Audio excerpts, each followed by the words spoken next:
कहा जाता है किसी गांव में एक बुजुर्ग अपनी छोटी सी मिट्टी की झोंपड़ी में रहता था। उसकी झोंपड़ी गांव के किनारे एक पुराने पेड़ के नीचे बनी थी। दीवारें कच्ची थीं, छत पर सूखी घास पड़ी रहती थी और अंदर बस एक चटाई, एक पानी की मटकी और एक छोटा सा दिया होता था। वही उसकी दुनिया थी, वही उसका घर। वह उसी झोंपड़ी में रहता, वहीं सोता और वहीं बैठकर दिन रात इबादत करता था। अल्लाह पर उसका यकीन इतना मजबूत था कि हालात चाहे जैसे भी हों, उसके चेहरे की शांति कभी कम नहीं होती थी। उसकी दाढ़ी पूरी तरह सफेद हो चुकी थी, बदन झुक गया था, मगर उसकी आंखों में अजीब सा सुकून रहता था। गांव के लोग उसका असली नाम भूल चुके थे। सब उसे बूढ़ा फकीर कहकर बुलाते थे। कुछ लोग उसकी इज्जत करते थे, लेकिन ज्यादातर लोग उसका मजाक उड़ाते थे। जब वह सजदे में झुकता तो कुछ नौजवान दूर से हंसते और कहते, इतनी इबादत का क्या फायदा, आज तक इसकी झोंपड़ी भी पक्की नहीं हुई। कोई दूसरा कहता, अगर इसका अल्लाह सच में सुनता तो इसे भी अमीर बना देता। फकीर सब सुनता था, मगर कभी जवाब नहीं देता था। वह बस मुस्कुराकर फिर से अपनी इबादत में लग जाता। उसके दिल में न गुस्सा था न बदला, बस सब्र था। उसकी दिनचर्या बहुत सादी थी।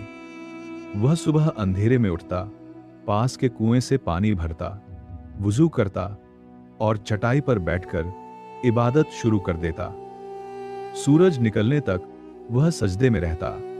उसके बाद थोड़ी देर किताब पढ़ता, फिर झोंपड़ी के बाहर चुपचाप बैठ जाता। अगर किसी दिन कोई गांव वाला उसे रोटी दे जाता तो वह उसी में शुक्र करता। अगर कुछ नहीं मिलता तो पानी पीकर सब्र कर लेता।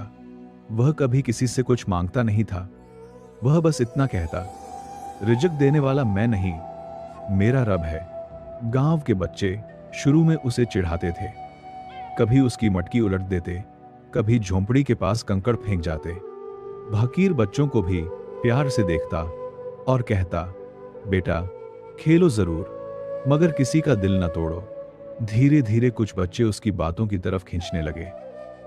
वे उसके पास बैठते, वह उन्हें सब्र, सच्चाई और रहम की बातें बताता। बच्चे उसकी गोद में सिर रखकर बैठ जाते और उसे चुपचाप सुनते। वक्त यूं ही गुजरता रहा। एक साल ऐसा आया जब बारिश बिल्कुल कम हुई। पहले किसी ने परवाह नहीं की। सब बोले, अभी वक्त है, पानी आ जाएगा। लेकिन दिन बीतते गए, आसमान सूना रहा, खेतों की मिट्टी सूखने लगी, फसलें मुरझा गईं, कुओं का पानी नीचे उतर गया, गांव के लोगों के चेहरे उतरने लगे। कुछ महीनों बाद हालत बहुत बिगड़ गई।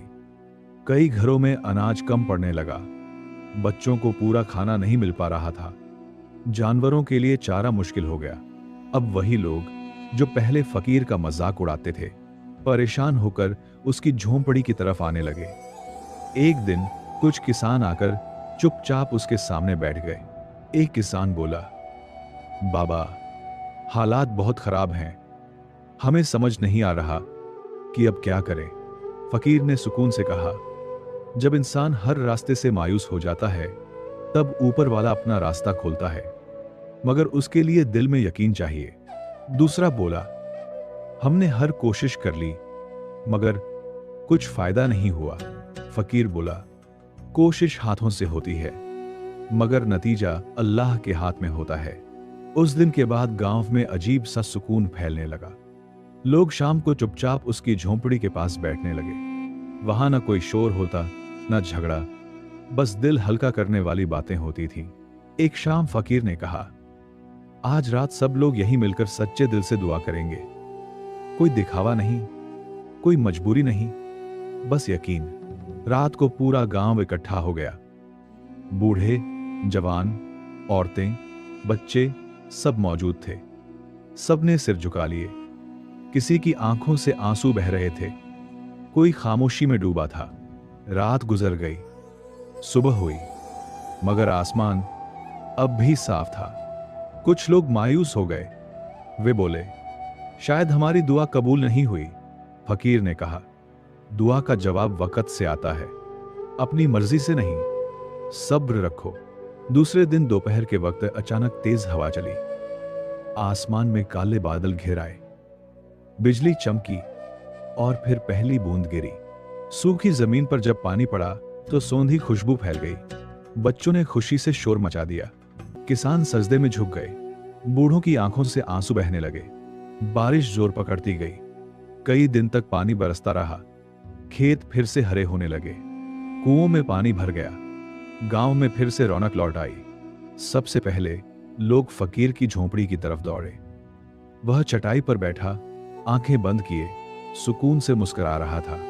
एक आदमी बोला, बाबा, आपकी दुआ कबूल हो गई। फकीर ने धीमी आवाज में कहा, दुआ से पहले हमारा यकीन कबूल हुआ है। अब गांव के लोगों का दिल बदल चुका था। जो कल तक उसका मजाक उड़ाते थे, आज उसके कदमों में बैठते थे। बच्चे अब कंकड़ नहीं फेंकते थे, बल्कि उसके पास बैठकर उसकी बातें सुनते थे। वक्त आगे बढ़ता रहा। फकीर बहुत कमजोर हो गया। एक सुबह वह अपनी चटाई पर लेटा हुआ था। गांव के लोग उसे देखने आए। उसने सबकी तरफ देखा और मुस्कुराया। उसने कहा, मैं अब अपना सफर पूरा कर चुका हूं, मगर अपना यकीन तुम सबके दिलों में छोड़कर जा रहा हूं। एक आदमी ने रोते हुए पूछा, बाबा, हम आपको कैसे याद रखें? फकीर बोला, जब सब कुछ मिल जाए तब भी अल्लाह को मत भूलना, और जब कुछ भी न बचे तब भी उसी पर यकीन रखना। इतना कहकर उसने आंखें बंद कर ली। उस दिन गांव में अजीब सी खामोशी छा गई। सबको लगा जैसे किसी ने गांव की रोशनी बुझा दी हो, मगर असल में उस फकीर ने अपने यकीन की रोशनी हर दिल में जला दी थी। गांव वालों ने उसकी झोंपड़ी को वैसा ही रहने दिया। अब वह झोंपड़ी सिर्फ मिट्टी की नहीं थी, वह यकीन, सब्र और सुकून की पहचान बन चुकी थी। लोग वहां बैठकर अपने दिल हल्के करते, अपने गम बांटते और नई ताकत पाते। यह कहानी हमें यह सिखाती है कि सच्ची दौलत पैसे में नहीं, सब्र और यकीन में होती है। जो इंसान हर हाल में अल्लाह पर भरोसा रखता है, वह कभी टूटता नहीं। लोगों के ताने और मुश्किलें उसी को मजबूत बनाती हैं जो सब्र करता है, और जो शख्स सच्चे दिल से दुआ करता है, उसकी दुआ कभी जाया नहीं जाती। यकीन रखने वाला कभी हारता नहीं, वह या तो बाजी जीतता है या सबक पा लेता है। प्यारे दोस्तों, अगर आपको हमारी यह वीडियो पसंद आती है तो हमारी इस वीडियो को लाइक करें, चैनल को सब्सक्राइब करें और अपने दोस्तों के साथ शेयर जरूर करें, और हो सके तो एक प्यारा सा कमेंट भी कर दीजिए। आपका एक क्लिक ही हमें और भी अच्छी वीडियो बनाने का हौसला देता है।